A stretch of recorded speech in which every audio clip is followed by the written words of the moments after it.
Every June, like clockwork, the entire westernized world flips a switch and suddenly everything goes from normal brand logos to everything getting smeared in rainbow flags and pink, purple, fluorescent hues. June is a time where most people, especially people who play video games, groan audibly because we know that it's that time of the year again when studios will suddenly act like they care about things like inclusivity when in reality they don't care at all. These things are nothing but usually a smokescreen 90% of the time to cover up the malpractice and mismanagement of the very same studios draping everything in rainbow colors to distract you. This is not a video bashing on LGBT people, really. It's actually a video to ask a simple question, which is, why are companies across the board abandoning Pride Month this year? Because in previous years, by now, they would be in full swing. Everything goes nuclear this time. There's so many rainbows, it just starts to burn into your retinas. But this year, Pride Month has kind of come and it's, well, silent. Where are all the flags? It kind of looks like companies are abandoning Pride Month this year, and this comes from advocate.com and it's titled, "These 14 corporations have stopped or scaled back sponsorship of LGBTQ+ Pride events." According to the article, the reason for this is they blame the current administration of America, stating that the defunding of USAID, which was exposed a few months back to basically be a financial loophole, where the previous American administration, that being Biden-Harris, were funding multiple ridiculous initiatives across the world by using American taxpayer money to fund it all. It was a huge scandal. I did a few videos on it in the past. And then Elon Musk's Doge went in, found all of those groups and projects that were tied to USAID, which varied from supporting trans books for kids or all other kinds of things. And then they slashed funding for all of it. And then weirdly enough, following this USAID collapse, a lot of dominoes suddenly began to fall. Websites started shutting down that push DEI and more, like Polygon and then some. Studios suddenly announced they had no funding all of a sudden. And everything effectively just went, yeah, we're not pro DEI anymore. Some of the companies listed in this article ranged from Anheuser-Busch, which are the owners of stuff like Bud Light, and even banks like Citi having scaled back, and when asked for comment, they would say this: "The vast majority of what we have heard is that folks are treading carefully from an economic perspective, and they mean in the sense of supporting or pushing Pride or DEI really in general." Other companies that have also abandoned Pride are Comcast and even Diageo, I think I said that right, I don't know, but anyway, they're the ones that own the alcohol brands like Smirnoff and Bailey's to name a few. Even many of the companies have not even changed their logos either, in case you haven't noticed. They've just kind of stayed the same, as if Pride Month never really existed in the first place for them. And then when it comes to video games, it's even more bleak too. Last year in October, you had articles like this one from Tech4Gamers titled, "Over 95% of players don't consider inclusivity important in gaming." And seen here as well, the forcing of DEI into games has led to mass failures, and the trend has done nothing to help these game companies in the past. We already know how some companies like Rocksteady spent like 8 years making Suicide Squad kill the Justice League, and they even turned characters like Mr. Freeze into Mrs. Freeze. They even race swapped the poor guy too, because I guess gender swapping wasn't enough pandering for them. And of course, Concord is another clear example of this movement just dying as well right out of the gate. And since the beginning of 2025, things have only worsened, or I guess if you're sick of Pride, it's actually gotten better than instead. This hasn't stopped some companies, of course, from spearheading this initiative regardless of what kind of backlash they could receive. But curiously enough, one of the last stalwart defenders of Pride and pushing this sort of thing still is actually Bungie. You know, the Destiny and the ill-fated Marathon Development Studio. As you can see here, they're instead deciding to double down despite the ongoing failures that have already crippled that company's financials by pushing free shaders now that can turn players into rainbows, I guess. And look, I'm not against anyone wanting to use these shaders. If you want to, go ahead. It's just at this point, Bungie knows that by doing this, people are of course going to have things to say. I think what people really rolled their eyes at was how Bungie worded the rollout of the shader and 3 others that became available. Here's what Bungie said about that. "Destiny 2 players will have access to our brand new Pride Shader Pack, bursting with bold, joyful shades inspired by the diversity and vibrance of the LGBTQIA+ community. This Pride Shader Pack is an opportunity," my god, I'm messing this up, sorry, "to make a real-world impact. While available in-game, for every purchase of the Pride Shader shader pack will be donated to Advocates for Trans Equality Education Fund, an organization that works to advance the rights and well-being of transgender people through education, public awareness, and community-based advocacy. Shader names Indivisible, Boundless, 10th Muse, and True Self. True Self. Yikes. Yeah, this is real, and you can expect already how well this went over with the community. I mean, Bungie's games, especially Destiny 2, have had a steep decline in quality and relevancy for quite a few years now, and surprisingly, Destiny has also gone from being this normal, agenda-free, FPS RPG hybrid game, especially the first Destiny, which I thought was a pretty great game, all things considered, to what Destiny 2 has, well, become itself. There has been an increase, more like an explosion really, in LGBTQ plus characters in Destiny 2, but for the most part, it kind of just reaches levels of parity when you really look at it, as seemingly tons of important characters in the Destiny universe were all anything but straight now. You have characters like Osiris, who's in love with Saint 14, who's a robot. Don't even ask me how that works, because I honestly don't know. Also, Micah 10, another character, is trans. Mara Sov is lesbian, or maybe bisexual. I don't really know 100% to be honest with you. Anna Bray, she's lesbian too. Devrim is gay. Soraya, I think her name was, Soraya Hawthorne, unsurprisingly, is also gay or bi, not really sure. Ariana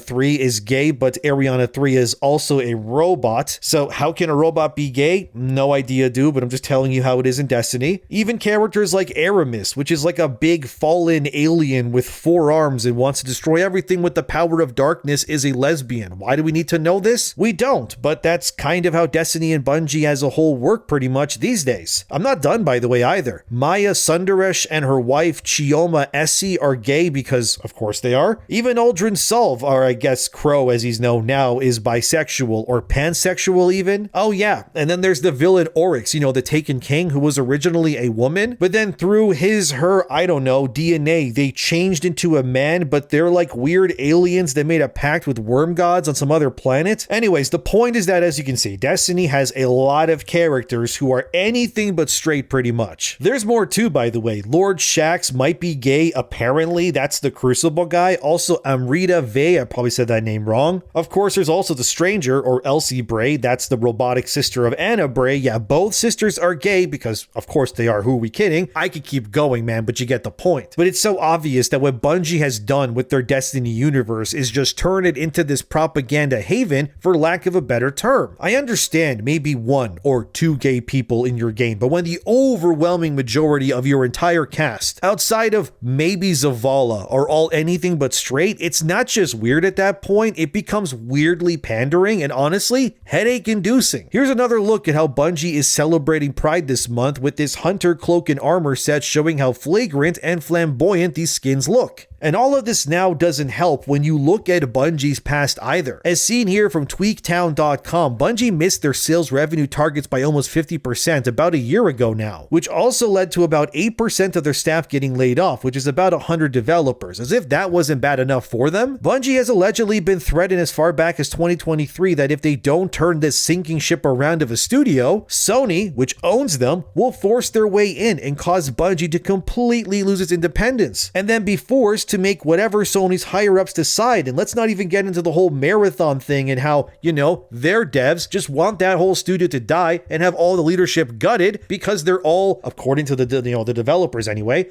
they're all insane people who don't care about anything but money. And honestly, at this point, with how poorly Bungie has been going, just go look at Marathon, like I said, and all the controversies that are hitting that right now. Realistically, this wouldn't be a bad idea to, maybe remove some of this stuff, considering the alternative is that Bungie just continues to push this sort of thing over and over again to a, alarmingly diminishing fan base. Especially considering the whole plagiarism controversy that hit Bungie when they stole art without permission. And then that ended up becoming the entire basis of Marathon's art style.